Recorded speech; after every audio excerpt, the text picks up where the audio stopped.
उस रात गांव के सन्नाटे भरी गलियों में सिर्फ एक ही आवाज़ गूंजी थी, एक चीख जो अधूरी रह गई।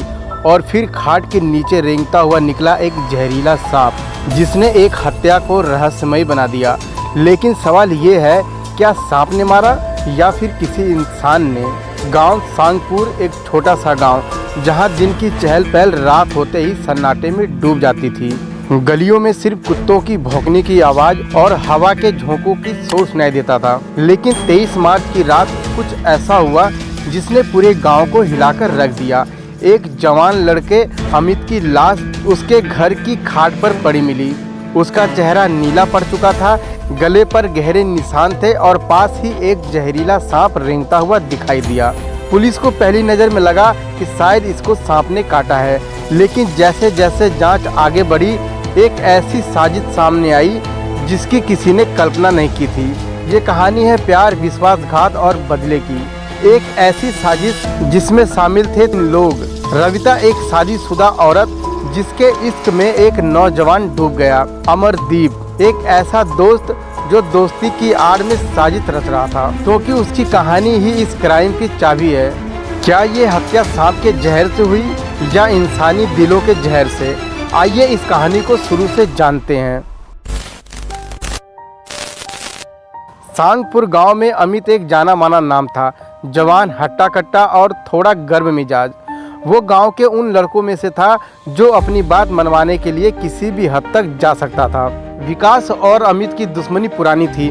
कुछ महीने पहले एक छोटी सी बात पर दोनों की हाथापाई हो गई। अमित ने विकास का हाथ चाकू से काट दिया, जिसमें 13 टांके लगे।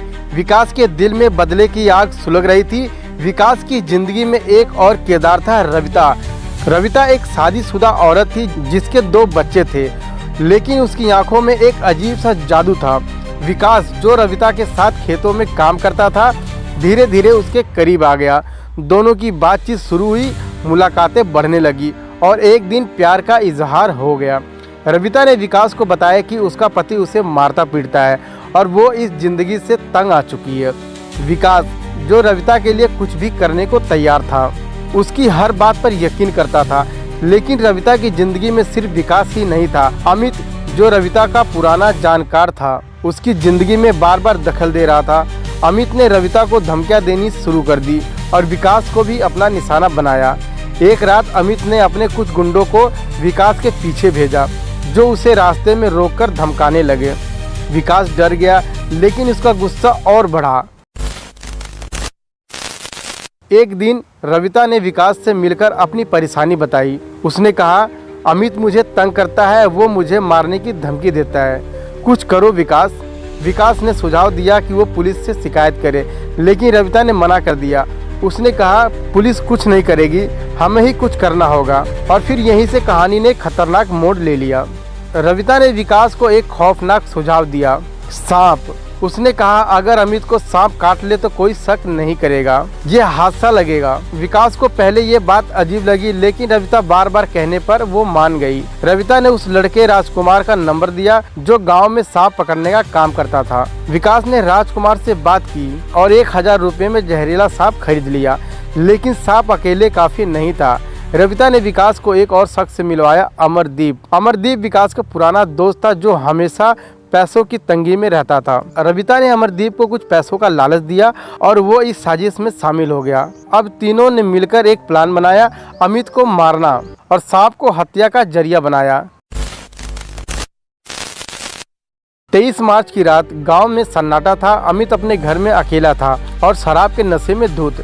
रविता ने विकास को फोन किया कि वो सो रहा है, अभी आ जाओ। विकास और अमरदीप शाम को एक झोले में लेकर अमित के घर पहुंचे। दरवाजा खुला था, दोनों चुपके से अंदर दाखिल हुए। अमित खाट पर गहरी नींद में था। विकास ने अमरदीप को इशारा किया। दोनों ने मिलकर अमित का गला दबाना शुरू किया और गला दबाने में रविता भी शामिल थी, यानी कि उसकी पत्नी। अमित ने थोड़ा विरोध किया, लेकिन नशे की हालत में वो ज्यादा कुछ नहीं कर पाया। विकास ने उसे हाथ से पकड़ा, मुंह पकड़े, जबकि रविता ने गला दबाया। कुछ ही मिनटों में अमित की सांसें थम गईं, जबकि अमरदीप ने गला दबाया। कुछ ही मिनटों में अमित की सांसें थम गईं। अब बारी थी सांप की। विकास ने झोला खोला और सांप को खाट के नीचे छोड़ दिया। सांप जो पहले से ही घबराया हुआ था खाट पर रेंगने लगा और विकास अमरदीप ने जल्दी से लाश को व्यवस्थित किया ताकि लगे कि सांप ने काटा, और फिर चुपके से दोनों वहां से निकल गए। अगली सुबह जब अमित की लाश मिली, गांव में हड़कंप मच गया। पुलिस को बुलाया गया। पहली नजर में लगा कि सांप ने काटा है, लेकिन जब पुलिस वालों ने लाश को पोस्टमार्टम के लिए भेजा तो पोस्टमार्टम का रिपोर्ट देखकर सनसनी मच गई। अमित की मौत गला दबाने से हुई थी, सांप के काटने से नहीं। अब जाकर पुलिस को शक हुआ कि यह साजिश है। जांच शुरू हुई। पुलिस ने सबसे पहले रविता से पूछताछ की, क्योंकि गांव वालों ने बताया कि अमित और रविता के बीच झगड़े चल रहे थे। रविता ने पहले तो इनकार किया, लेकिन जब पुलिस ने दबाव डाला तो उसने अमरदीप का नाम लिया। उसको गिरफ्तार कर लिया गया। पूछताछ में विकास ने सारी कहानी उगल दी। उसने बताया कि कैसे रविता ने उसको उकसाया, कैसे सांप का इंतजाम हुआ और कैसे हत्या को अंजाम दिया गया। लेकिन एक सवाल अब भी अनसुलझा था, क्या रविता ने सिर्फ अमित को हटाने के लिए विकास का इस्तेमाल किया या उसकी कोई और मंशा थी? सांगपुर गांव की वो रात आज भी लोगों के जहन में जिंदा है। एक सांप जो हत्या का जरिया बनने वाला था, आखिरकार वो एक साजिश को उजागर करने का कारण बना। लेकिन इस कहानी का असली जहर सांप में नहीं, बल्कि इंसानी दिलों की नफरत और लालच और विश्वासघात में था। सांप तो सिर्फ रेंगता है, लेकिन इंसान की साजिश जिंदगियां निगल जाती हैं।